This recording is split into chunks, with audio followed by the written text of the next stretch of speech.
বিসমিল্লাহির রহমানির রহিম। আসসালামু আলাইকুম। প্রিয় দর্শক, আপনারা যে যেখান থেকে আমার ভিডিও দেখছেন সবাইকে অসংখ্য ধন্যবাদ। আশা করি সবাই ভালো আছেন। আমি আলহামদুলিল্লাহ ভালো আছি। তো চলুন কথা না বাড়িয়ে মূল উপকরণে চলে যাই। এখানে আমি অর্ধেকটার মতো কুমড়ো নিয়েছি ছোট ছোট টুকরো করে, দুটোর মতো আলু ফালি করে নিয়েছি মাঝখান দিয়ে। এখন একটির মতো আমি ডিম দিয়ে, এখন সামান্য একটু লবণ দিয়ে আমি একটা সিদ্ধর জন্য বসিয়ে দিয়েছি। কিছুক্ষণ পর ঢাকনাটা সরিয়ে আমি আবার একটু নেড়েচেড়ে দিয়ে দিয়েছি। এগুলো ভালোভাবে সিদ্ধ করে নিতে হবে, নাহলে পরবর্তীতে দানা দানা থেকে যাবে। যেমন সিদ্ধ হয়ে গেছে, এখন আমি একটা চালনি দিয়ে এগুলো উঠিয়ে নেব। উঠিয়ে আমি একটা সাইডে এগুলো রেখে দেব। এখন আমি নিয়ে নিয়েছি এখানে বাঁধাকপি কুচি। সামান্য একটু লবণ দিয়ে এগুলো আমি এখন ভালোভাবে হাত দিয়ে মাখিয়ে নেব। বাঁধাকপিটাকে লবণ দিয়ে মাখালে একটু পানি বের হয়, ওই পানিটা আমি ফেলে দেব। দেখতে পাচ্ছেন আমি মাখানোর পর একটু পানি উঠেছে। এখন এই বাঁধাকপিটা আমি এখন চেপে চেপে একটা পাত্রে তুলে নেব। এভাবে সম্পূর্ণ বাঁধাকপি কুচি আমি চেপে চেপে একটা পাত্রে তুলে নিয়েছি। অবশিষ্ট যে পানিটা ছিল এটা আমি এখন ফেলে দেব। এখানে আমি নিয়ে নিয়েছি সেদ্ধ করা আলু এবং কুমড়ো। এটাকে আমি ভালো করে এখন হাত দিয়ে চটকিয়ে নেব। আপনারা গ্রেটারের সাহায্যে এটাকে গ্রেট করে নিতে পারবেন, কোনো সমস্যা নেই। আমি হাত দিয়ে এগুলো ভালোভাবে চটকিয়ে নিয়েছি। এখন পানি জড়িয়ে রাখা সেই বাঁধাকপিটা আমি এটা এখন কুমড়োর সাথে দিয়ে দেব। এখন দিয়ে দেব পেঁয়াজের কলি 1 কাপের মতো। এখন নিয়ে নিয়েছি দুটির মতো পেঁয়াজ কুচি, 3-4টের মতো রসুন কুচি, 4-5টের মতো কাঁচামরিচ কুচি এবং ধনেপাতা কুচি করে নিয়ে নিয়েছি। এগুলো দিয়ে এখন আমি দিয়ে দেব বেডগ্রাম। বেডগ্রামের পরিবর্তে আপনারা ময়দা ব্যবহার করতে পারবেন। এখন আমি দিয়ে দিয়েছি চাউলের গুঁড়া, স্বাদ মতো লবণ, 1/2 চামচ হলুদ গুঁড়া, 1/2 চামচ মরিচ গুঁড়া, 1 চামচের মতো জিরার গুঁড়া। স্বাদটা একটু বাড়ানোর জন্য আমি এখানে ম্যাগি মশলা ব্যবহার করেছি। এটা আপনারা যে কোনো মুদি দোকানে পেয়ে যাবেন।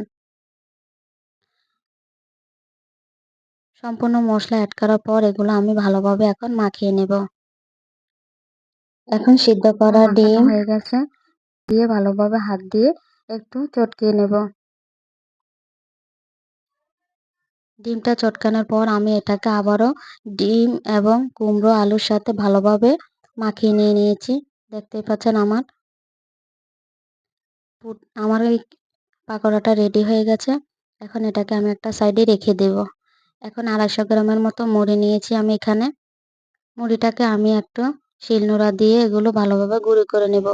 বেশি মেশ করে গুঁড়ো করা যাবে না, একটু দানা দানা অবস্থায় এগুলো গুঁড়ো করে নিতে হবে। দেখতেই পাচ্ছেন এভাবে আমি গুঁড়ো করে নিয়েছি। আপনারা দেখলে বুঝতে পারবেন আমি কিভাবে গুঁড়ো করে নিয়েছি।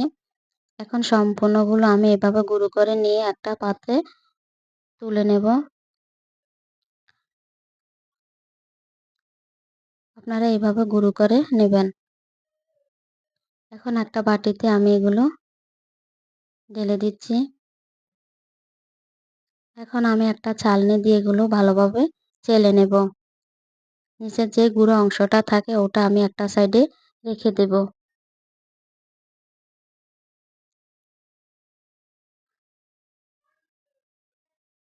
এখন মুড়ির যে দানা দানা অংশটা আছে ওটা আমি একটা পাত্রে এখন এক সাইডে রেখে এখানে আমি একটা বাটিতে একটু পানি নিয়ে নিয়েছি। 2 চামচের মতো ময়দা দিয়ে দিয়েছি। সামান্য একটু লবণ, 1/2 চামচের মতো মরিচ গুঁড়া, 1/2 চামচ হলুদ গুঁড়া, 1/2 চামচের মতো দিয়ে দিয়েছি জিরার গুঁড়া। দিয়ে আমি এটাকে ভালোভাবে একটু একটা পেস্ট তৈরি করে নেব। বেশি ঘন করা যাবে না, একটু পাতলা করে পেস্টটা তৈরি করতে হবে। দেখতেই পাচ্ছেন আমি কিভাবে পেস্টটা তৈরি করেছি।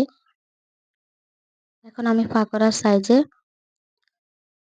এটাকে আমি পেস্টের সাথে চুবিয়ে এখন যে মুড়ির যে দানা দানা অংশটা ছিল ওটার সাথে আমি ভালোভাবে এখন হাত দিয়ে চেপে চেপে মাখিয়ে নেব। দেখতে পাচ্ছেন আমি হাত দিয়ে এগুলো মাখিয়ে নিচ্ছি।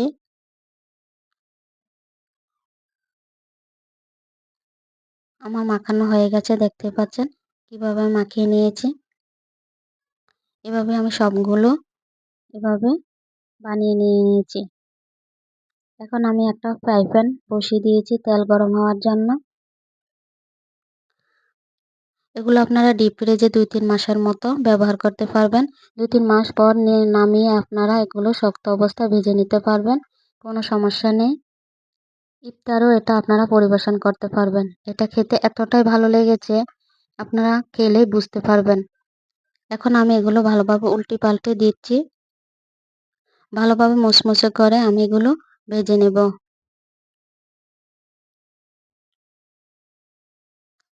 আমার ভাজা হয়ে গেছে, দেখতে পাচ্ছেন। এখন আমি এগুলো উঠিয়ে নেব। এটা এতটাই মুচমুচে হয়েছে, এতটাই ভালো লেগেছে খেতে, আমি খেয়ে আপনাদের সাথে শেয়ার করেছি। দেখতে পাচ্ছেন কত সুন্দর একটা কালার এসেছে। আমি একে একে সবগুলো উঠিয়ে নিয়েছি।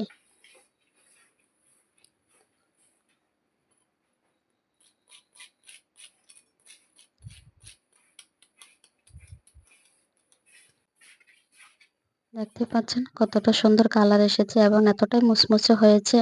এটা আমি আপনাদেরকে একটু ভেঙে দেখিয়ে দিচ্ছি। তো এই ছিল আমার আজকের ভিডিও। আশা করি রেসিপিটি আপনাদের অনেক ভালো লেগেছে। রেসিপিটি ভালো লাগলে অবশ্যই লাইক কমেন্ট করবেন আর আমার চ্যানেলটা সাবস্ক্রাইব করে আমাকে সাপোর্ট করবেন। সবাই ভালো থাকবেন, সুস্থ থাকবেন। আজকের মতো এখানে বিদায় নিচ্ছি। আল্লাহ হাফিজ। আসসালামু আলাইকুম।